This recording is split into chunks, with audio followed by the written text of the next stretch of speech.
Do you love action movies and thrillers? Are you curious if the guns the actors use on screen are real or just Hollywood props? Want to know exactly which model of firearm was used and how accurately the movie portrays it compared to the real thing? If so, you're in the right place.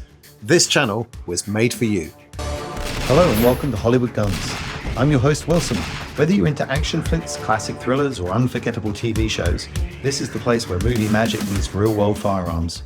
We've already covered the bigger brother to this classic SMG on the channel, and this version has the same firepower, just in a smaller, more concealable package. It's appeared in over 250 movies and TV shows across the last 4 decades, but today I'm boiling it down to just 5. The absolute best, as judged by 3 unbreakable rules of Hollywood guns. It has to be an epic movie, awesome gunplay, and most importantly, unforgettable scenes. Are the picks going to be exactly what you expected? Or will there be a surprise or two that makes you want to fire up an old classic tonight? Either way, I promise you're going to walk away with at least one title you have to watch or rewatch. Let's get into it. This is the top 5 movie or TV appearances of the HK MP5K. Background and history of the MP5K. Once again, I'm filming on location at the Bear Arms Reference Collection in Scottsdale, Arizona. In previous episodes, you've seen a number of their rare and exotic firearms, and if you enjoy this channel and live in the area or you're visiting, please drop by, mention the channel, and give them a thanks for their generosity. The Heckler & Koch MP5K is the ultra-compact variant of the famous MP5 family of submachine guns. K stands for Kurz, the German word for short, and it lives up to that name. The MP5K was developed in the late 1970s as a weapon designed for close protection, VIP escort teams, and covert operations. Based upon the proven roller-delayed blowback system of the original MP5, the K trims down the barrel and removes the stock to create a package that can be concealed under a jacket or inside a briefcase. In fact, H&K made an official briefcase with an internal trigger system just for that purpose. Chambered in 9mm, the K is known for its controllability despite its short barrel and high cyclic rate, around 900 rounds per minute. It features a vertical foregrip to help with recoil control, and though it's been surpassed by newer PDWs in recent years, it still sees use today among elite forces and special operations units around the world. It's compact, it's deadly, and when it shows up in a movie, it means business. Before we jump into the countdown, let me quickly explain the 3 rules that guide every top 5 list on this channel. Number 1. Great movie. The film's got to be solid. That doesn't mean it has to be Oscar worthy, but it should hold up, be rewatchable, and have earned its place in pop culture. Number 2, great gunplay. We want to see the weapon used, not just carried. We want to see firefights and make the most of the gun's capabilities. Number 3, and perhaps most important, iconic scenes. The kind that stick in your memory years later. To make it to the top of the list, if I say MP5K, the majority of the audience on the channel should instantly have the same movie scene in mind. As always, I pull verified screen appearances from the Internet Movie Firearms database. So if you want the full list of every time the MP5K was used on screen, that's the place you should start. Welcome to the intermission. Let me just cover some quick housekeeping while I show you a couple of Ruger Mini 14s. This is my 1987 old school kind of original 18 Mini 14, and this is the newer re-release which Ruger kindly sent me after seeing my video. If you would like to see these two compared in a side-by-side video including shooting and how they compare in terms of accuracy and performance, please drop me a comment so that I know enough people are interested in that. First of all, I want to thank Sonora and Desert Institute. If you've ever wanted to take your passion for firearms to the next level, whether that is through gunsmithing, shooting sports management, or learning about commercial drone operations, SDI has flexible online programs that can help you. Please use the link in the pinned comment for more information. I'd also like to tell you about my own merchandise. If you want to support the channel further, you can purchase an exclusive t-shirt like this one from the YouTube store, or find it via my website, hollywoodguns.com. Talking of t-shirts, I'd like to introduce you to Guns International, the absolute best online location to track down regular, rare, and collectible firearms without bidding wars and middlemen. You can browse listings, compare prices, and maybe even find a couple of Ruger Mini 14s like these particular two. That's all for now. Let's get back to the video. Kicking off the list at number 5 is Max Payne, directed by friend of the channel, John Moore. While it may not have satisfied some superfans of the video game that it's based upon, for viewers like me who went in cold, it delivered a stylish and atmospheric ride with echoes of other similar films like Constantine and Sin City. Mark Wahlberg stars as a tormented NYPD detective, unraveling a conspiracy involving a powerful hallucinogenic drug and a corrupt pharmaceutical giant. The visuals lean in heavily into the supernatural flair, and while the gunplay isn't textbook realistic, it's undeniably slick. The MP5K gets plenty of screen time, wielded by both Wahlberg and Mila Kunis, making it a standout element in a visually awesome and dark action thriller. Drop your weapon.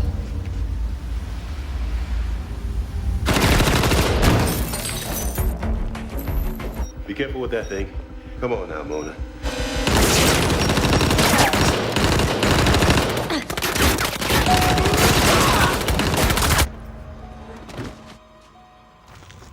He's not dead, he's here. Bullshit. Let him go! Where the hell is he? Where the hell are you going?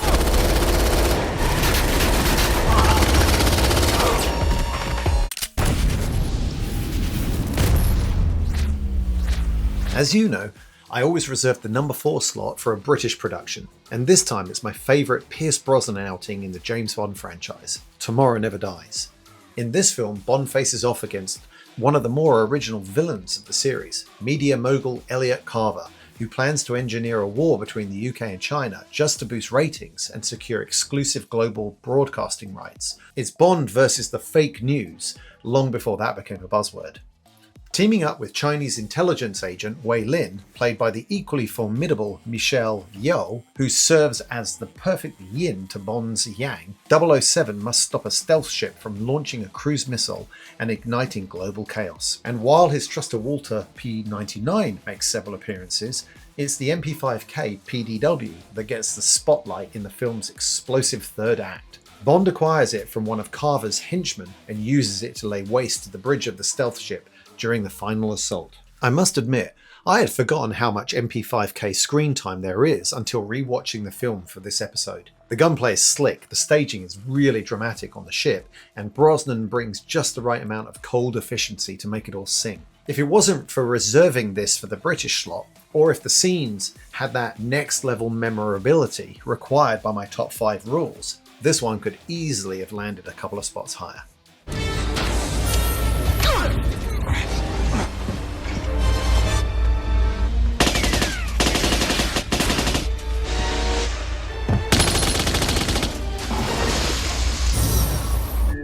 Temper to bridge. Bond is dead. Great men have always manipulated the media to save the world. Look at William Randolph Hearst, who told his photographers, "You provide the pictures, I'll provide the war." I've just taken it one step further.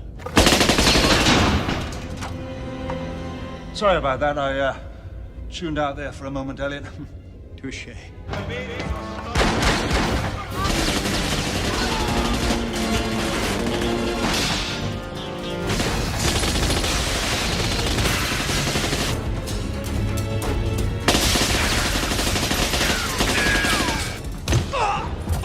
You're too late again, Mr. Bond. Sliding into the number 3 spot is Under Siege. Often called Die Hard on a Battleship, and for good reason. This is widely considered as Steven Seagal's best film. It earned him his highest Rotten Tomatoes score at 83% and crushed the box office with a staggering $156 million in global revenue, far and away his biggest commercial hit. The movie features a rock-solid plot, memorable villain performances from Tommy Lee Jones and Gary Busey, and some of the best-paced action sequences of the 1990s. Seagal's character, Navy SEAL turned cook, Casey Ryback, uses an MP5K during several of the film's major firefights, and he even delivers a quick tutorial on the gun's semi-auto and full-auto settings to Erika Elianak's character, Jordan Tate. Now, speaking of Erika, who at the time was known for Baywatch and as a Playboy playmate, her role in Under Siege definitely contributed to this film's cultural footprint. Referencing the Hollywood Guns countdown rules, To earn a high spot on this list, a film has to deliver an unforgettable scene. And for me, the reason this movie sticks in my mind, along with the MP5K, is because of the infamous cake reveal, which I can't show you fully on YouTube, but which I can assure you does demonstrate Erica's substantial acting talents. So, is this entry at the number 3 spot for the MP5K's firepower, or because of what Erica was or wasn't wearing when Seagal was holding the gun? I'll leave that one up to you. What kind of babbling bullshit is this? I am an actress, okay?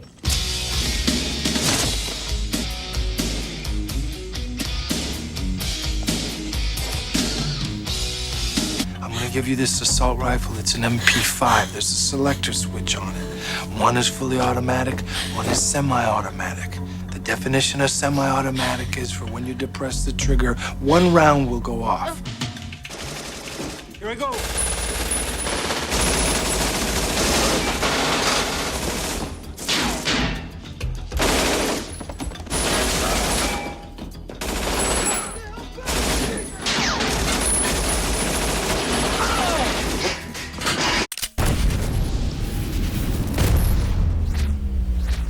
As we close in on the top spot, it's time to make room for what many, including myself, consider the greatest sci-fi action movie ever made, Terminator 2: Judgment Day. It isn't just a sequel, it's the gold standard. Winner of 4 Academy Awards and the highest grossing action film of the early 90s, pulling in over $519 million worldwide. This movie defined the genre for a generation. Everything from the writing to the effects to the casting is legendary. Think about the gun moments alone, the flip-cocking Winchester 1887, the minigun at Cyberdyne, and yes, even the MP5K. Now, you've been forgiven for not instantly associating the MP5K with T2, but trust me, it earns its place on this list with one unforgettable sequence.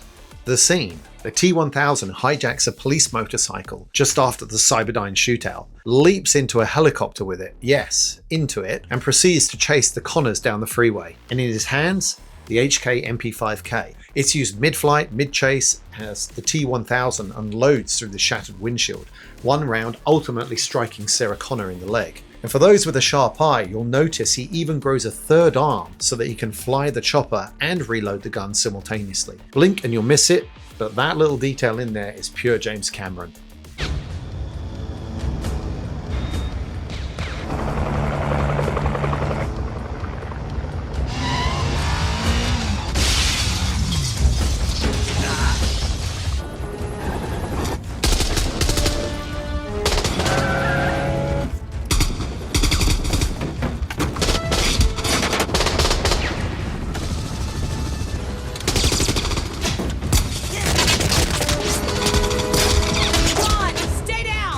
The whole sequence, filming a helicopter freeway pursuit under and over bridges, sets the stage for the climactic final act. It's practical, brutal, and it still looks better than most CGI heavy films today. So why isn't it number 1? Well, it checks 2 out of the 3 boxes. It's a phenomenal movie and the gunplay is top tier. But in terms of iconic MP5K moments, it's simply not the scene that everyone immediately associates with the MP5K. And that's why it takes the number 2 spot. Still, if you haven't rewatched T2 lately, now is definitely the time. We'll get to the number 1 in just a moment, but first a few honourable mentions. And first up is a quick apology to the audience. For months now, viewers have been asking me to feature the early John Woo and Chow Yun-fat films, and the truth is, somehow I missed these growing up in the late 80s and 90s, so I don't think I've seen any of them. I thought I'd finally found the perfect excuse to fix that, as IMFDB notes that the MP5K features prominently in The Killer from 1989, possibly even showcasing the first on-screen example of the legendary HK slap. Unfortunately, I wasn't able to find it on any of the major streaming platforms I use for the channel, so for now it's a missed opportunity, but if you've seen it, drop me a comment and let me know what you think of it. Unsurprisingly, the MP5K gets plenty of screen time in the Die Hard franchise, from terrorists wielding it in Die Hard 2 to a standout appearance in Die Hard with Vengeance, where it's handled by both Samuel L. Jackson and Jeremy Irons, who plays Simon Gruber, the brother of the original mastermind. But given how much Die Hard content we've already featured on the channel recently, this one gets left out, for now, on the cutting room floor. And finally, another solid entry comes from a fan favourite, and one of mine, which is already featured in the Glock 18 episode, Mr. and Mrs. Smith. In the extended cut, Brad Pitt's character is seen wielding the MP5K while riding an ATV in a chaotic outdoor shootout. It's a cool moment, but not quite enough firepower to crack the top 5 list. And finally, we've arrived at the top spot. And honestly, I don't think there's going to be much debate on this one. When I polled the Hollywood Guns YouTube community and asked, what movie do you instantly associate with the MP5K? The responses were overwhelmingly in favor of one title, The Matrix. And for good reason. Let's go back for a second and remind ourselves of the third and final Hollywood Guns top 5 rule. The scene has got to be unforgettable. Now, The Matrix is loaded with iconic moments. Trinity's gravity-defying opening fight, Agent Smith delivering the immortal line, "No, Lieutenant, your men are already dead." Neo downloading Kung Fu, the rooftop rescue, the bullet time dodges. It's a masterclass in stylized action filmmaking. But there's one scene, one moment that stands above the rest when it comes to the MP5K. The lobby shootout. And it begins with a line that every action fan knows by heart. Okay, so what do you need besides a miracle? Guns. Lots of guns. Neo reaches into the virtual armory, and what's the first weapon he grabs? The HK MP5K. He gives it a nod of respect, and then with an HK slap, or rather a knuckle punch, he and Trinity step through the metal detectors, and cinematic history is made. Neo, no one has ever done anything like this. That's why it's going to work. Please remove any metallic items you're carrying. Shit!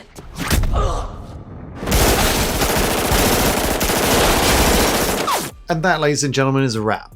The top 5 appearances of the HK MP5K. If I missed your favourite, please drop it in the comments below, because I read all of them, and your feedback helps shape future episodes. Once again, I'd like to thank Bear Arms for supplying the MP5K, Sonoran Desert Institute and Guns International for sponsoring the video. And if you enjoyed this breakdown, please like, subscribe, and hit the notification bell so you don't miss upcoming episodes. That's it, and I'll see you again next week. There is a code checker, and if we are lucky, one man for checking weapons. And if we're unlucky, There will be many men.